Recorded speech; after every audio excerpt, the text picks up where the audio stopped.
All right, welcome back to the channel. The video you are about to watch is taken a little bit out of context from a video that's coming later this week. We rank every one of the MLS clubs who have yet to win the MLS Cup trophy, and we rank them based on their chances of hoisting the 2024 MLS Cup trophy. The video you're about to see, it's about 15 plus minutes long, is a somewhat heated debate between FC Dallas fans, Austin FC fans, and whether or not we feel either one of those clubs has a realistic chance at hoisting the 2024 MLS Cup trophy, and more importantly, what their odds are for just simply winning the trophy altogether. I'm an FC Dallas fan myself, so obviously I was defending my boys tooth and nail. We had an Austin FC fan, Ednan from We Are Austin TV, defending his boys the same way, and some banter and debate in between that definitely spice things up for this episode. If you agree or disagree, let us know in the comments down below. Like the video, and if you like what we're doing here at Wake Up MLS or at Goals TV, please subscribe to the channel. That free layer of support goes a very long way, and we're excited to bring you as much content as possible in 2024. So again, FC Dallas, Austin FC, hopefully some Texas Derby banter all mixed into this video. Enjoy, guys. Okay, look, I know I'm super optimistic about my team, as I always am, but let's be real. At the end of the day, we have a team building strategy that just doesn't bode well for like championships. It just doesn't. Like, we don't go out and sign big name players. We just don't.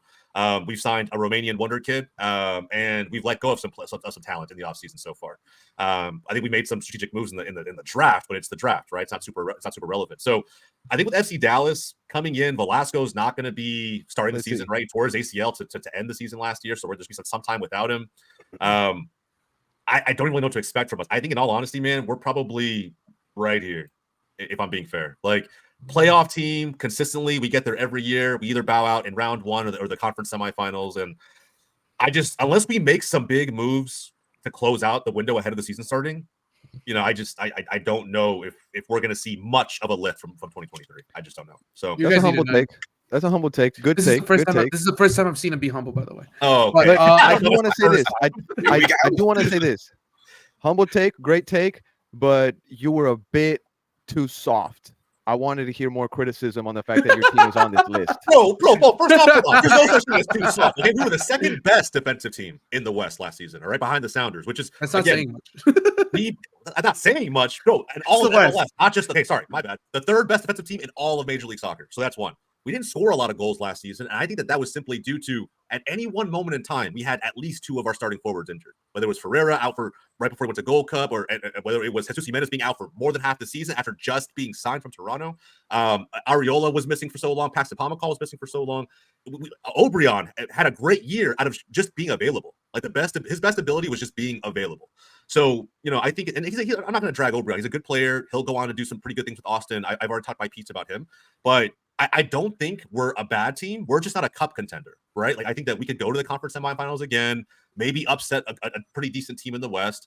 But I don't think you can even be harsh on FC Dallas. I think, considering how much of our team was plagued with injury last season, the stats we have are pretty damn good. I don't know if anybody can actually talk shit about this team. I'm just gonna say this: once you get rid of that number 10 that you assume to have, that you think is gonna do well, once you get rid of him, maybe you'll. That top 10 goal scorer in MLS, yeah. As soon as we were our best attackers, and no. Just get rid of him. Maybe we'll somehow just get rid of him, and then you'll be okay. Yeah, you're right. Yeah. Why not? Anybody who wouldn't take Jesus Ferreira on their team right now? I would not. You wouldn't? I would not. Come on. I would not. On the fire? That's what I'm saying, bro. They are desperate for goals. They wouldn't take Jesus Ferreira. Okay. No, I would not. I would not. I will hard pass on that. You know what that reminds me of? You know what that reminds me of? Listen. You know what that reminds me of? That reminds me of a Casper Shabilko type of a sighting. That's what it reminds me of. Hold on to hope. Yo, that is light years apart. That is light years apart in terms of, bro. That's what it reminds me of. And no, I walks into that starting lineup without fucking trying tomorrow. Easily. Hell no. Stay your ass at home. Back on FC Dallas, though. Back on FC Dallas. The only reason why I was being a bit harsh on them for still being on this list after almost 30 years is the fact that they produce a tremendous amount of talent. Dallas is a hotbed of talent for MLS. And the fact that they haven't won an MLS Cup, but Houston has, I mean, doesn't that linger? Isn't that in the back of your mind? Like, how have we been in this league for 30 years? Houston has chips, and Dallas has not gotten one. Yeah, bro. That has to be in the back of your mind. Being an Arsenal fan prepared me for this, but I will say this too. Like with Dallas, bro, you kind of hope for that, right? And we've had a few years in the early 2000s where we tried big name signings, and they just it didn't pan out for us at all. I want to propose to you guys. This is just a question. Who do you think gets the title first, Austin or Dallas? That's a tough one. Oh man. Well, let's put it this way: who's been to MLS Cup final? Who hasn't? Well, I mean, we've been in the league for 3-4 years. Hey, bro, if we're asking the question, if we're gonna make the comparison, then that's the question you gotta ask. Quick question, just because I don't know this. Has Dallas made CCL? CCL. Well, yeah, I don't know what it was called back then, but 2010 we made the MLS Cup final, and then we made it to the CONCACAF competition. And is it the Super League or whatever it was called at the time? Yeah, I don't know what it was called. I don't know what it was called, but that was Breck Shea and Ferreira 1.0. Jesus' dad was out there balling, and frankly, bro, I'll be honest, I prefer his dad to an extent. I think he was a better, just all around team player. Jesus Ferreira is probably more gifted with skill, and just because he's in the modern age of football, right? Like he's blessed with just being a part of the game at this point in time. But I think his dad was just significantly, and probably had more mid talent around him, was a better all around player. And Breck Shea was amazing back then too. But that's how long it's been since FC Dallas. Just to say this, I take Austin to win a title before Dallas. Yes, yeah, but I wouldn't make it. Bum ass. Hey, you got to answer the question. You got to answer the question. None of you answered. Bro, none of you answered. It's gonna be Dallas. It's Dallas before Austin. Plain and simple. All right, easy clap. Hey, Jose, much love to you, but I think it's Austin as well because of this. Yeah, go ahead. So the ambition. That's what I was about to say. And that's what it is. Is like FC Dallas are the Brighton, the Oakland A's of MLS. Hey, you know what? That's actually not a bad shot. Not a bad shot. Now, with that said, you can't tell me Austin has ambition when they're signing Giassi Zardes, when they're signing Rigoni, when they're signing Obrian. Hold on. We're talking about two different eras. No, exactly. We're talking about two different eras, mate. That inaugural era, they were definitely going for it. And you have an owner as visible as Matthew McConaughey. He's not going to allow this mid shit to happen for this long. Whether he can do anything about it is a different thing. Fair. But all I'm saying is, to me, that's not ambition. To me, it's blindly spending. No. I think personally, hold on. No. I think personally, Austin would kill to have the system that Dallas has. Because at the end of the day, I think the youth Major League Soccer is still for sure. Well, youth system for sure. Major League Soccer is still in an era where clubs are not profitable. Right? Yeah, I think any club in the MLS would appreciate to have the academy that FC Dallas has. I think the any entire club, system, any club in the league that we have that break into the first team. No one's debating that. Ambition, some of that talent. There's not ambition. Ambition is going to England and knocking on Manchester City's door, saying, "Hey, can I speak to Pep?" Saying, "Hey, I'm gonna take your right hand man and I'm gonna make him my sporting director." That's a long term ambition move. It's only ambitious if he makes the signings that you guys need to make. And I've actually defended. Yes, 100%. But you can't turn a team, especially when you're sporting director, in 6 months. You need 2 or 3 windows. Now, I agree. And that's why Austin needs to be implementing a system similar to Dallas, because frankly, they don't even know where to start. That's my second point. You can't rip our youth system when our next pro team just won the MLS Next Pro Championship. We have a great system. We have a great system and academy that's coming in. Our teams have been winning national championships since 2009, bro. Like you know what I'm saying? Like it's one thing to do it one season, but like I'm gonna say this: a sustainable model is 100%. Dallas is a great institution, but I'm gonna say this: I do feel a bit proud, a bit happy, and I'm gonna take this into the next team, which is Austin. The fact that FC Dallas is comparing themselves to Austin. With only 3 years in. To me, the derby is Houston. In fact, I'm so comfortable with Austin FC. You guys can have Matt Hedges, you can have Obrian. It's not going to affect where you guys finish anyway. So at the end of the day, I'm comfortable with Austin coexisting. I think the derby will continue to build itself up. The rivalry will get better between Dallas and Austin over time. I believe that. But I still think I'm way more worried about Houston, especially considering how they just performed, than I am about Austin. I think Austin fans should be taking any rivalry banter they possibly can. But when it comes to building up the team, I just think there's a long road ahead for Austin FC. I think in 2024, and even maybe the next few seasons, I don't think anybody needs to be shouting Western Conference Final, MLS Cup. I think you highly overperformed in one season, and you're riding that wave in 2024. Mate. So Jose, let's just do it, man. Like put Austin FC into forever irrelevant. That's fuck it. No, negative. I'll say this. I will say this. There's I like Austin because I feel like they're making steps in the right direction to be more competitive. I don't see that. How can you say that about Austin and ignore the moves Nashville made? I'm not ignoring those moves, but I just feel like giving Austin more credit than you gave Nashville, right? Like what moves has Austin made that raises the level? They've proven a little bit more. We went out and got one of the biggest names sporting director to change this direction that Claudio Reina left us in. Matters. Have we forgot Claudio Reina? He's only judged off his latest activity in the market. That's the only thing directors are judged on. 100%. But we cannot turn a blind eye to the mess that the previous administration, the previous regime left after departing the position of sporting director. And they kept the same manager from that last regime in place.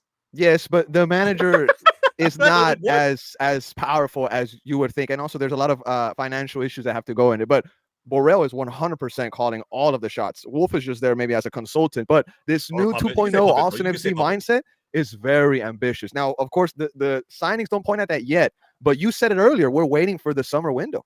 Yeah, I think so.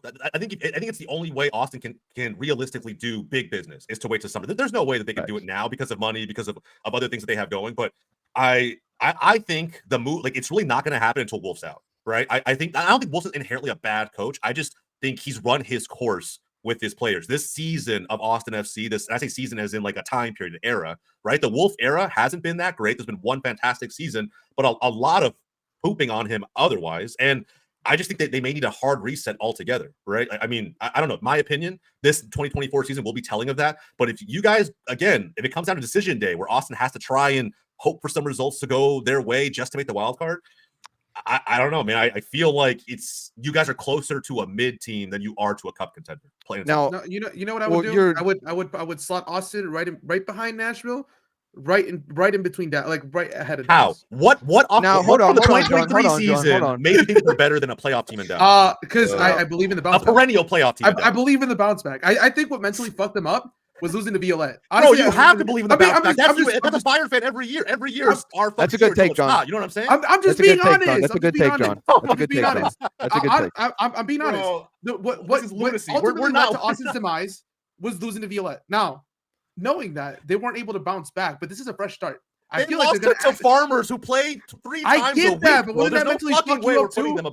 Would that not mentally fuck your club up too? Yep. If you lost to a bunch of Farmers. If my team had zero mental acuity, yes, maybe that would be the case, right? And maybe again, maybe that's Wolf not having the mental strength as a manager to lead this team from the front. And I write my piece about Wolf. Honestly, there's no way, realistically, that we could put a 12th place in a bad Western Conference in 2023 above a perennial playoff team FC Dallas. There's just no way. I would put us behind Dallas, playoff team, nothing more. That's what I would put Austin FC behind Dallas, playoff team, nothing more. Because we were also very unlucky. Where it was probably the best spot. I mean, completely non-biased here, but it's this. I'm being very unbiased. By the way, like, we're talking about question marks. We're talking about question marks, right? Like Austin 100%. FC is a giant question mark. Like there's nothing that's like that has any stake in, okay, this has been proven, this has been we've seen this throughout multiple seasons. Like nothing. It has been like solidified as, okay, yeah, they're a playoff team. Or you guys had 39 points last season. It was a bit of a slip. Kansas City didn't win for the first 10 weeks of the MLS season and finished with more points. I'm just saying clubs have slipped from losing in the CCL. You saw what happened to LAFC. But LAFC made it to the MLS Cup final. You know what I'm saying? They're still inherently a good team. They lost that final though, that they didn't slip because we all said it. Yes, season needs context. They didn't drop to 12th fucking place. Look, mate. Just like how you were telling us earlier, the whole speech about how O'Brien had to step up because there was injuries. Well, Austin had injuries too, and we got affected by them. We had a whole CB crisis, and we had to go down to Kip Keller, and then even Kip Keller had a bit of crisis of his own with the St. Louis game. We were mentally broken the entire season. There was multiple events, multiple cup exits that broke this team mentally. Now, come this season, we could be a whole new team. And that's what I'm saying. Playoff team, nothing more. It's probably max, probably being very generous, but destined to be mid at the top of it. I will also be okay with that. Yeah. So what my mind goes to, I think you said that on it. I think it's a wild card. You don't know what's going to happen. That's fair. But what my mind goes to in those moments is what's most likely to happen? What's probability going to say? Right. And I know for a fact, if I'm judging, like John said he's not being biased, but he was going to put Austin ahead of Dallas. If I'm comparing those two teams, right, I'm saying what's most likely to happen. What's likely to happen is Dallas is probably going to make playoffs like they always do. And we talked about it, they're going to bow out midway through the postseason like they always do. And Austin, I don't know, right? Maybe, but based on their history, what's probably going to happen is they probably won't make playoffs. Yeah. Based on their history. More seasons than not. Yeah. More seasons than not, they miss playoffs. Inaugural season. Okay. Western Conference Finals, and then a slip up. And then shit the bed. You're being harsh. 12th place is absolutely getting pooped on. I think it's a little bit harsh. I personally think it's harsh. Yeah, Bro, you won 3 away games last season. 3. Injury crisis, brother. You had to be there. I don't want to hear the injury excuse, bro. Everybody has injuries. Dallas we heard it from you. Had a million injuries all season long, say. and the 3rd best defensive team in the league, right? We didn't score a lot of goals because we had injuries, but we stopped teams from scoring. You have to have something to hang your hat on. Injuries are part of the game. Part of it. You either prepare for it or you don't. 100%. Hey, so the point still stands that long term, Austin FC have a greater chance of winning the MLS Cup than. I agree with that 100%. I mean, it's just just as of right now, for the 2024 season. This is where they are. Well, this is where they are, bro. Unstoppable. I love it. This is where they are, bro. The 2024 season. You cannot tell me that a team who finished in 12th place is all of a sudden guaranteed to be a playoff. We're saying long term though. Austin FC could trump Dallas in the run for the cup. But in 2024, we all have a fucking crystal ball. 2024, 5 years into the future, we're gonna. I'm telling you right now, they will. I'm telling you right now, they will. Yeah, I agree. John's never been wrong about anything on this show, guys. Anything ever. Nope. So anyway, with that said, let's move on.